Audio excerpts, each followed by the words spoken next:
Hey students, so today we are going to do our last topic of this chapter. So let's start. देखो आज का जो हमारा topic है that is electronegativity. ठीक है, इससे पहले हमने दो टॉपिक और डिस्कस करे. वो क्या थे? एक था आपके पास ionization enthalpy and the second one was electron gain enthalpy. ठीक है, अब हमें जो टॉपिक करना है इलेक्ट्रॉन गेन एंथैल्पी. ये वो दो टॉपिक है जो हमने लास्ट की 2 वीडियोस में डिस्कस करे and today we will do electronegativity. ठीक है, सबसे पहले समझते हैं कि इलेक्ट्रोनेगेटिविटी होता क्या है. देखो, सबसे पहली बात, आपने जो पिछले दो टॉपिक पढ़े that was ionisation enthalpy and electron gain enthalpy, ये दोनों के अंदर हमने क्या पढ़ा था? Isolated gaseous atom. कि आपके पास एक गैसियस एटम था जिसको आपने आइसोलेट किया हुआ था. बट इलेक्ट्रोनेगेटिविटी में हम आइसोलेटेड के बारे में नहीं पढ़ते. देखो, इलेक्ट्रोनेगेटिविटी का मतलब क्या होता है? आपके पास ना, इसको मैं एक जनरल एग्जांपल से समझा के फिर हम इसकी केमिकल डेफिनेशन पे आएंगे. कि सपोज करो आप दो सिस्टर्स हो या दो ब्रदर्स हो, अपने अकॉर्डिंग देख लीजिए.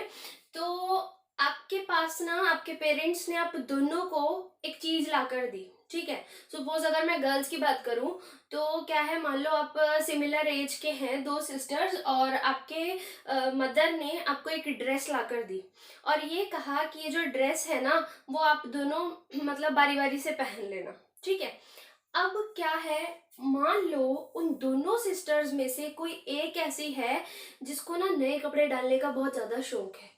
तो वो क्या करेगी, कहीं ना कहीं आप दोनों को वो इक्वल नहीं मिलेगी ड्रेस. आप एक बार पहनोगे, वो तब तक 4 बार पहन चुकी होगी.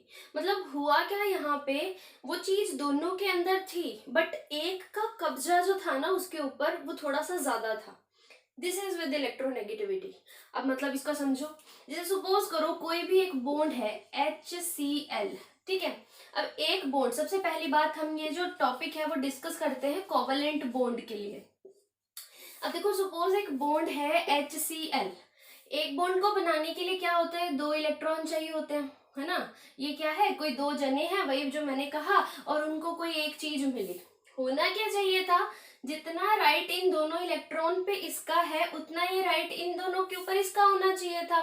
बट ऐसा देखा गया कि ये जो क्लोरीन है ये इस शेयर्ड पेयर ऑफ इलेक्ट्रॉन को अपनी तरफ थोड़ा ज्यादा खींच के रखता है. मतलब the tendency of an atom to attract the shared pair of electron toward itself is known as electronegativity. कि कितनी टेंडेंसी है एक एटम के अंदर कि वो जो जिसके भी साथ बॉन्ड बनाए हुए है उसके शेयर्ड पेयर ऑफ इलेक्ट्रॉन को कितना अपनी तरफ खींच सकता है. This is known as electronegativity. Definition clear हुई? The tendency of an atom to attract the shared pair of electron toward itself in a covalently bond. ठीक है ना, यहाँ पर हम आयनिक की नहीं बात करें, कोवलेंट की बात करें. शेयरिंग तो कोवलेंट में होती है, तो उसको बोलेंगे उसकी इलेक्ट्रोनेगेटिविटी.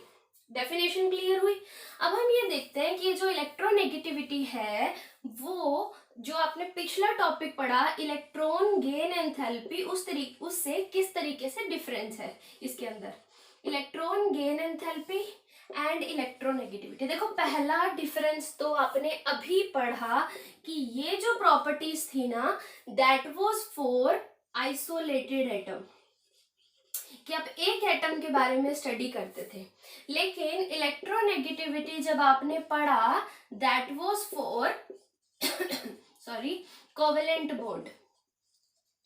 ये कोवेलेंट बॉन्ड के लिए थी जबकि ये एक आइसोलेटेड एटम के लिए थी. सेकेंड देखो, इलेक्ट्रॉन गेन एंथैल्पी का मतलब था कि जब कोई एक न्यूट्रल एटम कोई इलेक्ट्रॉन एक्सेप्ट करता है, एक्सेप्ट, लेकिन एक्सेप्ट कर लिया उसने, उसकी उस इलेक्ट्रॉन को एक्सेप्ट करने की टेंडेंसी कितनी है. लेकिन इलेक्ट्रोनेगेटिविटी का जस्ट मतलब है अट्रैक्ट कितना करता है. जरूरी नहीं है कि वो अट्रैक्ट कर रहा है तो वो उसको एक्सेप्ट भी करेगा. अब इसको आप कैसे समझोगे, देखो सपोज करो फ्लोरीन है, ठीक है ना. अब जो फ्लोरीन होता है इसको पूरे पीरियोडिक टेबल में सबसे ज्यादा हाईली इलेक्ट्रोनेगेटिव एलिमेंट माना जाता है, ठीक है। लेकिन इसकी इलेक्ट्रॉन गेन एंथैल्पी क्लोरीन से कम होती है। क्यों कम होती है? क्योंकि हालांकि फ्लोरीन खींचने की बहुत कोशिश करता है, खींचने की पावर बहुत ज्यादा है, बट उसके पास स्पेस नहीं है, जगह नहीं है, साइज बहुत छोटा होने की वजह से वो उस इलेक्ट्रॉन को एक्सेप्ट नहीं कर पाता। जबकि हालांकि क्लोरीन की एक्सेप्ट करने की टेंडेंसी फ्लोरीन से काफी ज्यादा है। मतलब अगर मैं आपको सिंपल भाषा में समझाऊं तो इलेक्ट्रोनेगेटिविटी का सेकेंड डिफरेंस जो है वो क्या है, इलेक्ट्रॉन गेन एंथैल्पी का मतलब है इलेक्ट्रॉन को एक्सेप्ट करने की टेंडेंसी कितनी है, और यहाँ पर जस्ट ये है कि अट्रैक्ट करने की टेंडेंसी कितनी है। तीसरा डिफरेंस देखो, आपने इलेक्ट्रॉन गेन एंथैल्पी के यूनिट्स पढ़े थे ना कि आप इसको इलेक्ट्रॉन वोल्ट पर एटम या फिर किलो जूल पर मोल में मेजर कर सकते हो। इसकी आपके पास एक एक्सपेरिमेंटल वैल्यू आती है, एक पर्टिकुलर एक्सपेरिमेंटल वैल्यू आती है। जबकि इलेक्ट्रोनेगेटिविटी, भाई दो बहनों के बीच में एक सूट है कि आज ये पहनेगी या फिर वो पहनेगी, किसका उसके ऊपर रोब ज्यादा रहेगा, इसको आप कैसे मेजर करोगे? कितना अमाउंट है ये हम मेजर नहीं कर सकते हैं। So electronegativity is not measured experimentally, ये एक रिलेटिव प्रॉपर्टी है। ये फीलिंग ही कब आई कि इसका राइट ज्यादा है उसका राइट कम है? जब वहां पर दो जने थे। अगर एक ही बहन होती, मतलब एक ही जना होता जिसको वो ड्रेस देनी होती, तब तो ऐसा कोई कंपटीशन नहीं होता ना कि कौन ज्यादा रखेगा कौन कम रखेगा। तो electronegativity is a relative property, इस तरह की प्रॉपर्टीज जिसकी वैल्यू दूसरे पे डिपेंड करती है। अब देखो ना, अब किसी की इलेक्ट्रोनेगेटिविटी ज्यादा होगी या कम होगी, वो किस बात पे डिपेंड करेगा कि जो साथ वाला है, दूसरा वाला है, वो कितनी पावर लगा सकता है। अगर वो बिल्कुल है ही फोक्का सा, तो वो तो कोई उसका है नहीं ना, मतलब जो दूसरा पावरफुल होगा वो आसानी से अपनी तरफ खींच लेगा। So electronegativity is a relative property, इसकी कोई एक्सपेरिमेंटल वैल्यू नहीं आती है। फिर भी बहुत सारे मतलब अलग अलग तरीकों से इसे मेजर करने के लिए मतलब ट्राई किया गया। उसमें से हम जो जर्नली पढ़ते हैं दैट इज पॉलिंग स्केल, और इसके अकॉर्डिंग इलेक्ट्रोनेगेटिविटी डिफरेंस निकालने का जो फॉर्मूला है दैट इज काई। This is the symbol for electronegativity, A minus काई बी। ये मैं तब कर रही हूँ जब मेरे पास जो यूनिट है that is kilo joule per mole, जो बॉन्ड एनर्जी के यूनिट है that is kilo joule per mole. पर एक बात, इलेक्ट्रोनेगेटिविटी एक रिलेटिव टर्म है, इसका कोई यूनिट नहीं होगा। ये आप डिफरेंस निकाल रहे हो, और जब आप बॉन्ड एनर्जी की वैल्यूज जो है वो इस फॉर्म में लोगे तब ये फॉर्मूला अप्लाई होगा, 0.1017 रूट डेल्टा। अब यहाँ पर इसकी वैल्यू जो है वो क्या है, is equal to bond energy of A B bond minus under root bond energy of AA bond multiply bond energy of BB bond. This is just a formula that you have to keep in your mind. अब हम discuss कर रहे हैं कौन कौन से factor पे electronegativity depend करती है। जो हमने electron gain enthalpy, ionization enthalpy के अंदर पढ़ा, सेम हम यहाँ पे पढ़ेंगे। देखो, first is atomic size, atomic size. अब इलेक्ट्रोनेगेटिविटी का मतलब है शेयर्ड पेयर ऑफ इलेक्ट्रॉन को अपनी तरफ खींचने की टेंडेंसी। तो सपोज करो एक एटम जो था, दूसरे वाले का जो इलेक्ट्रॉन है वो यहाँ पे है, और एक के केस में ये इलेक्ट्रॉन जो है, इसको मैं थोड़ा बड़ा बना देती हूँ कि इसका जो इलेक्ट्रॉन है वो यहाँ पे, ठीक है ना। ऑब्वियस सी बात है, साइज जितना छोटा होगा इसका न्यूक्लियस उसको उतना ही ज्यादा क्लोजली अट्रैक्ट कर पाएगा।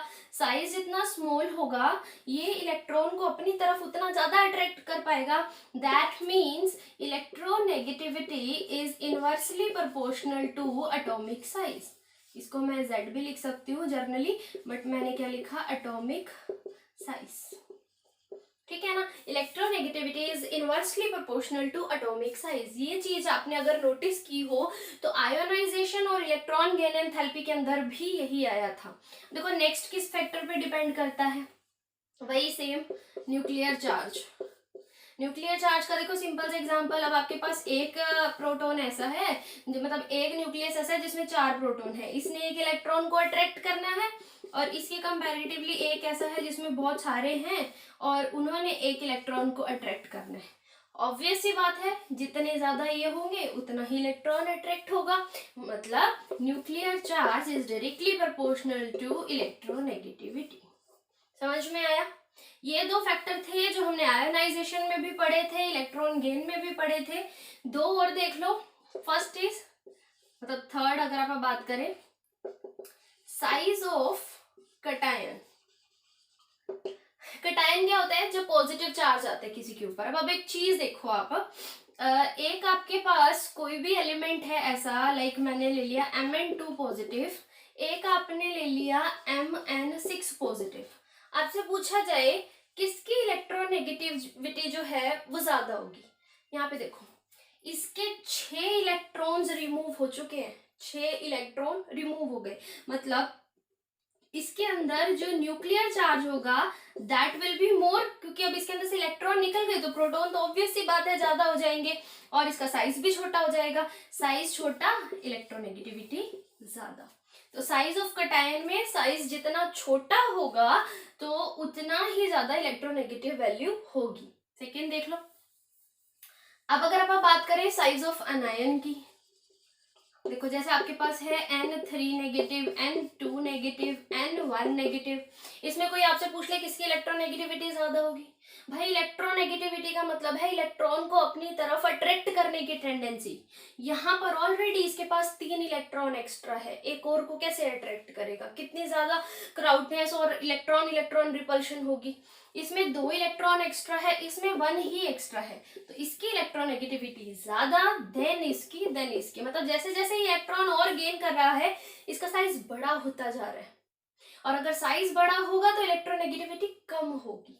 So this is about the factors on which depend. एक हाइब्रिडाइजेशन वाला फैक्टर और आता है, वो हम केमिकल बॉन्डिंग चैप्टर में डिस्कस करेंगे, ठीक है। अब आप देखिए ट्रेंड। सबसे पहले अगर आप बात करें ट्रेंड इन द पीरियड, तो देखो वेरी सिंपल, यहां से यहां जब आप जा रहे हो, इससे पहले ना मैं आपको कुछ की जनरल की इलेक्ट्रोनेगेटिविटी बताऊं, वो आप याद रख लो। जैसे हमारे पास है हाइड्रोजन, ठीक है ना, और इधर से हम बात करते हैं कार्बन, नाइट्रोजन, ऑक्सीजन, फ्लोरीन, ठीक है। और आपके पास अगर हम और किसी की याद रखना चाहें, एक क्लोरीन है और सल्फर है, फॉस्फोरस है, ये है। अगर मैं इनकी इलेक्ट्रोनेगेटिविटी की बात करूं तो हाइड्रोजन इनकी ना विद रिस्पेक्ट रिलेटिव टर्म में निकाली गई है, और ये जो फ्लोरीन है it is the most electronegative element, इसकी इलेक्ट्रोनेगेटिविटी दी गई है 4 से, ठीक है। फ्लोरीन की है 4, बाकी आप देख लो 3.5 है इसकी है 3 एंड इसकी है 2.5, ठीक है। 5.5 का डिफरेंस है। 4 फ्लोरीन की सबसे ज्यादा इलेक्ट्रोनेगेटिविटी है एंड ऐसे ये वैल्यू है। अगर मैं फॉस्फोरस की बात करूं तो इसकी और हाइड्रोजन की सेम है 2.1 2.1। सल्फर की आपके पास होती है 2.5 एंड क्लोरीन की आपके पास होती है 3। This is the electronegativity of few elements. और अगर आपसे पूछा जाए which one is the most electronegative element, then fluorine, okay. और लीस्ट की अगर आप बात करोगे तो वो हमारे पास आता है सीजियम, और इसकी इलेक्ट्रोनेगेटिविटी होती है 0.7, ठीक है ना, क्योंकि ये आपके पास फर्स्ट पीरियड में सबसे नीचे आता है और बड़ा साइज है, और ऊपर से वो कंप्लीटली क्या है, उसके अंदर कोई आप इधर न्यूक्लियर चार्ज नहीं बढ़ा रहे हो, आप साइज बढ़ा रहे हो, ठीक है ना।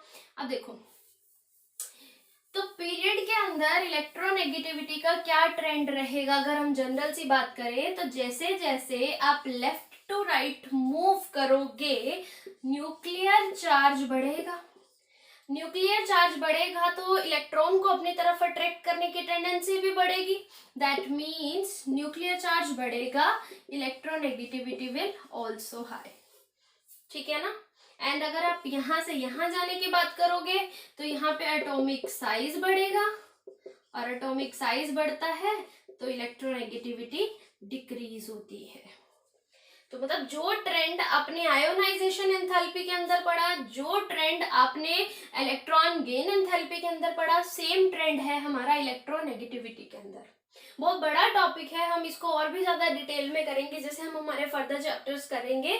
अभी के लिए हमें इसको इतना ही समझना है दैट इलेक्ट्रोनेगेटिविटी का जो मतलब है वो क्या है, the tendency to attract the shared pair of electron in a covalent bond toward itself. I hope आपको टॉपिक क्लियर हो गया होगा. इसी के साथ हमें इस चैप्टर में इतना ही करना था. And in my next videos we will start our chapter redox reaction. So keep watching, keep sharing. Thank you.